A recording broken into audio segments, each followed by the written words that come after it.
감사합니다. 네, 오늘도 이 자리에 나오신 여러분들을 환영하고 축복합니다. 오늘 맥주 감사 주일이에요. 맥주 감사 주일. 제가 여러분들에게 광고 드린 것과 같이 지난 상반기를 하나님 앞에 감사하며 드리는 예배가 오늘입니다.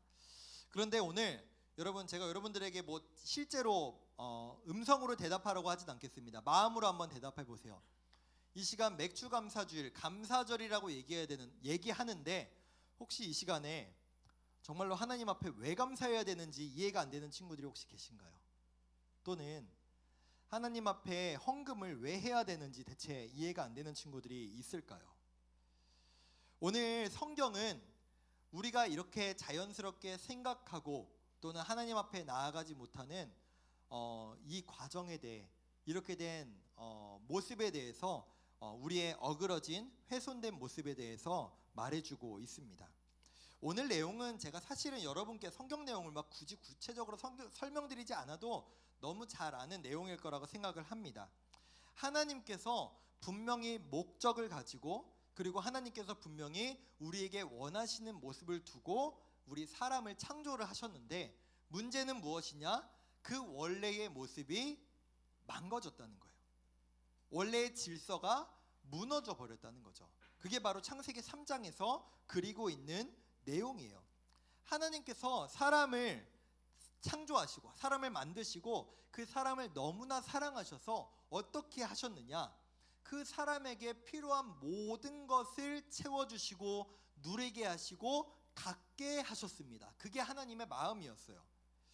그러니까 사람은요, 하나님께서 창조하신 그 수많은 것들 중에서 가장 특별한 대우를 받는 존재가 바로 우리라는 존재였습니다. 우리가 너무 잘 알고 있지만 하나님께서 사람을 창조하시면서 무엇이라고 말씀하셨는지를 우리 1장 말씀을, 창세기 1장 말씀을 다시 보겠습니다. 하나님이 이르시되 우리의 형상을 따라. 여러분, 세상에 그 어떤 것도 하나님의 형상을 따라 만들어진 건 그 어느 것도 없습니다. 일단 우리가 하나님의 형상을 따라서 우리가 만들어졌다는 것, 창조되었다는 것 자체가 그 무엇과도 비교할 수 없는 특권이죠. 그런데 그 하나님께서 우리 사람에게 무엇을 명령하셨냐? 모든 것을 다스리게 하자. 여러분, 하나님께서 세상을 창조하시고 모든 것의 주인이 되세요. 네, 저를 보여주셔도 됩니다. 그러니까 하나님께서 모든 것을 다스리시는 것이 마땅한데 그 역할을 누구에게 주셨다? 사람에게 주셨다.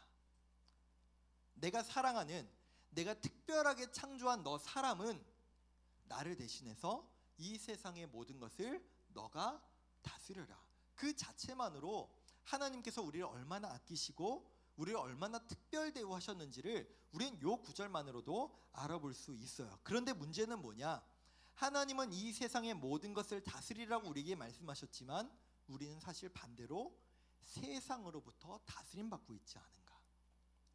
이 질서가 하나님께서 사람을 다스리시고 사람이 세상을 다스려야 되는데 반대로 세상이 우리를 다스리고 있고 정작 우리는 하나님의 다스림을 받지 않으려고 하고 있는 모습은 아닌가?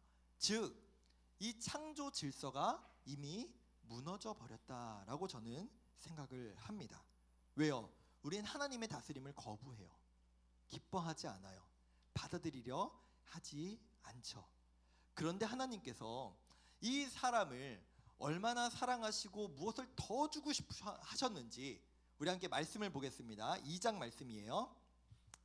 여호와 하나님이 그 사람에게 명하여 이르시되 동산 각종 나무의 열매는 내가 임의로 먹되 여호와 하나님이 아담에게 취하신 그 갈빗대로 여자를 만드시고 그를 아담에게로 이끌어 오시니. 여러분, 여기에서 하나님께서 열매라고 말씀하셨다고 열매만, 과일만 하나님께서 허락하셨다고 오해하면 안 돼요. 이것이 상징하는 건 뭐냐면 여기에서 선악을 알게 하는 열매와 대조하면서 세상의 모든 것 너가 갖고 싶으면 가져도 돼, 너가 먹고 싶은 건 모두 가져도 돼, 다 너 마음대로 해도 돼 라고 하신 거예요. 뿐만이 아니죠. 하나님께서 아담을 보시고 아담이 혼자 있는 것을 보시고 혼자 있는 것이 좋아 보이지 않는다. 너 그냥 혼자 살아. 내가 여기 때는 다 줬잖아. 여기에서 그치신 게 아니라 그의 갈빗대를 취하셔서, 우리 다 알고 있는 내용이죠. 하와를 만드셔서 그의 곁에 두게 하셨다. 이거로 말미암아 봤을 때 하나님은 우리를 향해 어떤 마음을 갖고 계신가? 그냥 다 주고 싶다. 부족한 게 없도록 하고 싶다. 필요한 게 있으면 다 채워주고 싶다. 이게 바로 하나님의 우리를 향한 마음이셨죠. 이게 바로 하나님의 우리를 향한 마음이야. 근데 우리가 무엇인가 얻고자 하기 위하여 애쓰고 고생하고 눈물 흘리고 힘들어하고 마음 아파하고, 그것을 하나님은 보고 싶어하지 않으셨어요. 그래서 모든 걸 그냥 아담이 요청하기도 전에 하나님께서 다 채워주셨어요. 근데 하나님께서 한 가지 조건을 주셨죠.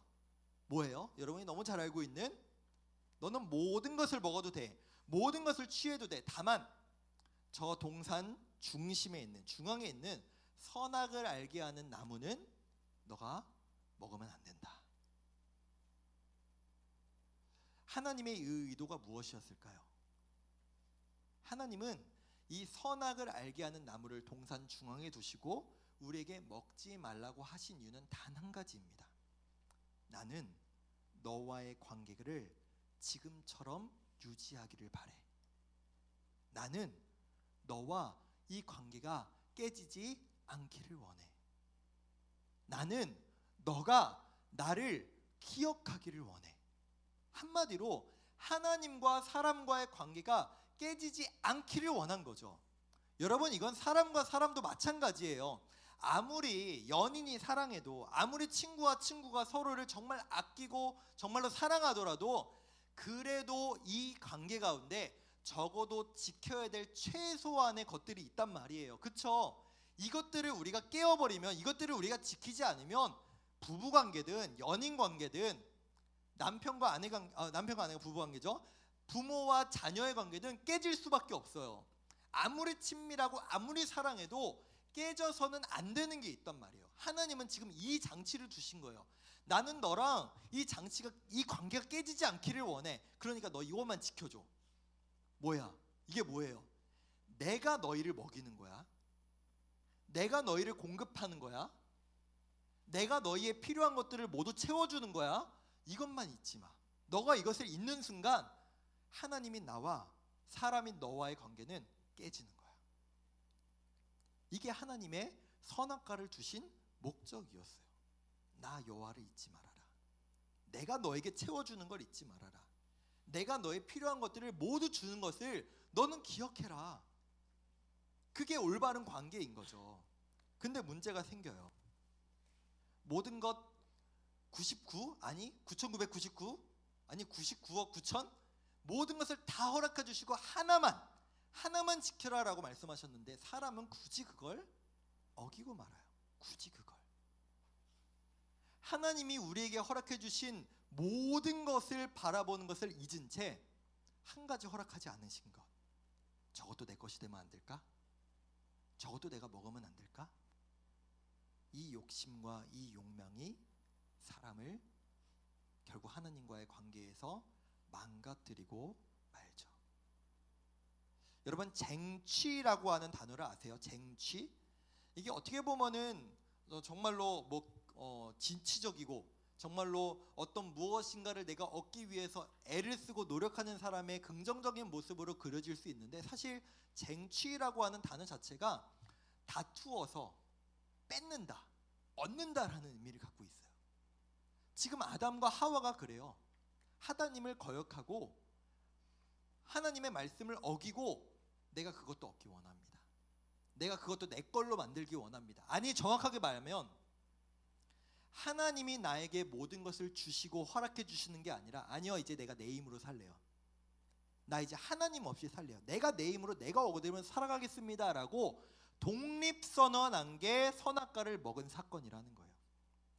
근데 여러분, 문제가 뭔지 아세요? 사람이라는 존재가 여러분 얼마나 악하고 이기적인지 몰라요. 여기는 우리 고등부 친구들 모두가 그런 마음은 갖고 있지 않을지 모르겠는데, 여러분 혹시 빠른 독립을 꿈꾸십니까? 빨리 엄마와 아빠로부터 벗어나서 따로 살고 싶은 마음을 갖고 계세요? 여러분, 저는 완벽한 독립은 아니었는데 대학생 때 기숙사에서 산 적이 있어요. 근데 그때 저는 잘 몰랐죠. 근데 지금 돌아보면은 엄마와 아빠로부터 떨어져서 간섭 안 받고 내 멋대로 살고 싶은 마음은 있는데, 문제는 뭐냐? 그 이기적인 마음은 뭐냐? 돈은 줬으면 좋겠어. 뭔지 알아요, 여러분? 그게 뭔지? 내가 엄마 아빠 간섭은 안 받고 싶은데, 이번 주에 친구들하고 약속이 있는데 이번 주에 친구들하고 맛있는 거 먹으러 가야 되는데 지금 돈이 없네. 내가 엄마 아빠 말은 안 듣고 싶은데 돈은 줘요, 엄마 아빠. 저도 그랬어요. 집에 전화할 때 언제? 엄마 돈 좀 줘요. 입금 좀 해줘요. 이게 저도 알아요. 이게 우리의 모습? 때로는 하나님을 대하는 우리의 모습이라고요. 하나님을 대하는.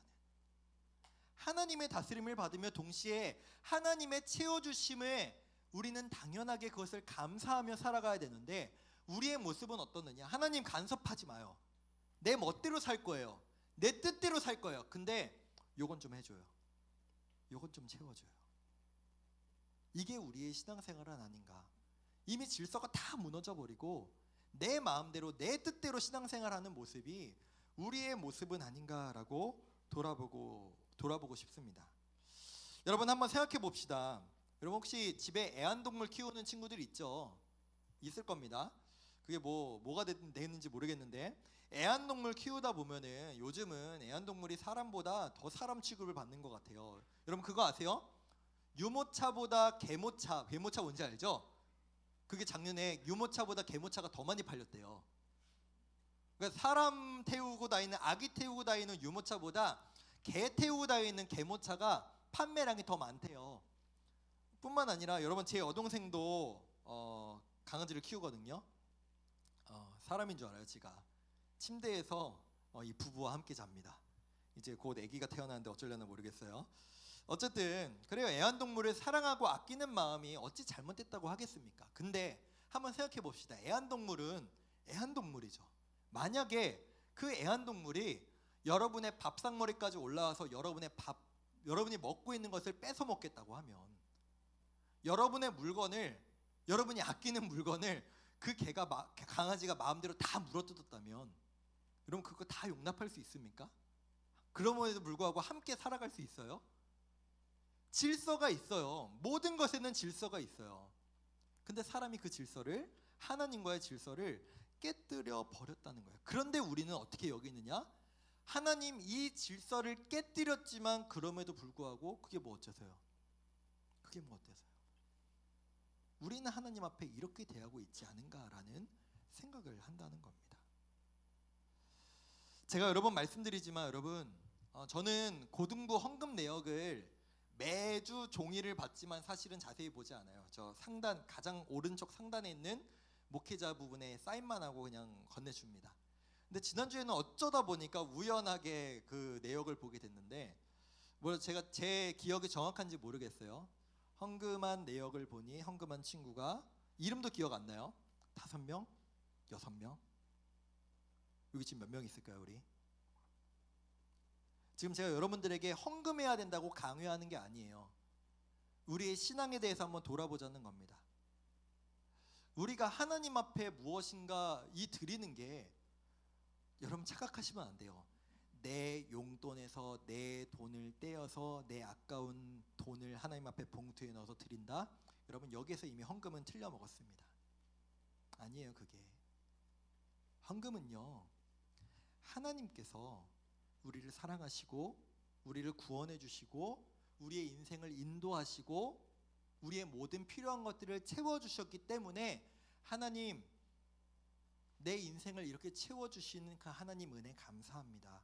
내 인생 내 것 아닌데 하나님께서 모든 것을 채워주셔서 감사합니다라는 감사의 표현이지, 마치 지나가다가 거지 보고 모자 같은 거, 동전 같은 거, 깡통 같은 거에다가 아깝지만 불쌍하다 하고 돈 내주는 그게 아니라고요.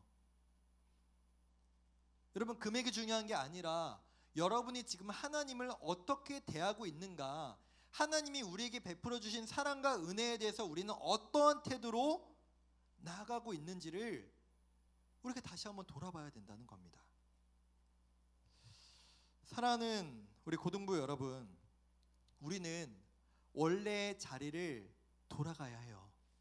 원래의 자리로 회복해야 돼요. 왜요? 하나님은 이렇게 하나님과의 사람과의 질서를 깨뜨린 우리를 그럼에도 불구하고 포기하지 않으시기 때문이에요. 우리 말씀 한 구절, 우리 오늘 읽었던 마지막 구절 읽겠습니다. 여호와 하나님이 아담과 그의 아내를 위하여 가죽옷을 지어 입히시니라.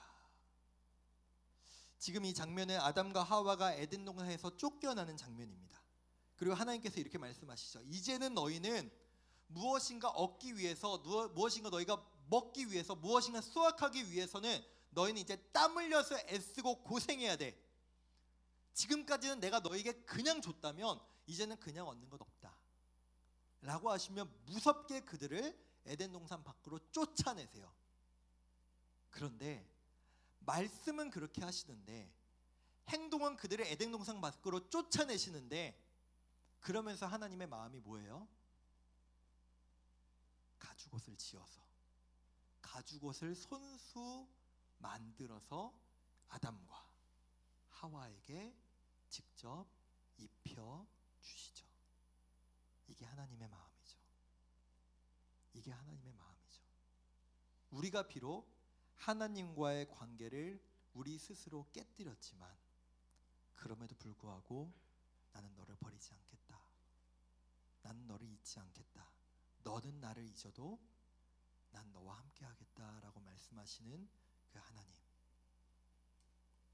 그 하나님 앞에 이 맥주감사절에 다시 한번 우리가 감사의 제목들을 깊이 생각하고 올려드렸으면 좋겠습니다. 말씀을 맺겠습니다.